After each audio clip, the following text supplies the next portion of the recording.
We're in 2 Samuel 16. The advice of Ahithophel. So when Absalom tries to take over the throne and he chases his father out of Jerusalem, as a display of force over his father, now that he's in the palace, he asks Ahithophel, what should we do? Right? And it says, Ahithophel said to Absalom, go into your father's concubines, the ones he has left to look after the house, and all Israel will hear that you have made yourself odious to your father, and the hands of all who are with you will be strengthened. So they pitched a tent for Absalom upon the roof, and Absalom went into his father's concubines in the sight of all Israel.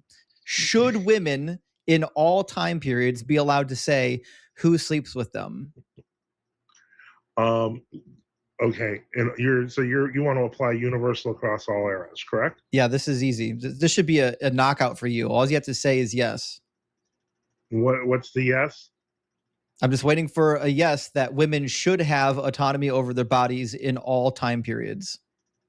That's historically untrue. I know it's untrue. I'm asking about should. I'm not asking about if it actually happened. Why are we doing ought questions over history? Because the ought question is important when we're talking about the morals of the God who is timeless. I get it now. Okay. I don't think you do get it.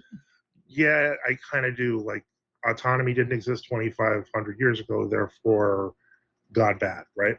Well, God is the one that caused it to be that way. Okay, that's quite enough of the blind leading the blind. The laws of ancient Israel certainly did give autonomy to women. What we now consider a moral ought was indeed enshrined in God's law. According to Deuteronomy 22, a woman sexually assaulted by a stranger merely had to raise her voice. The law of God was then initiated against her attacker, and the attacker's prescribed punishment was death.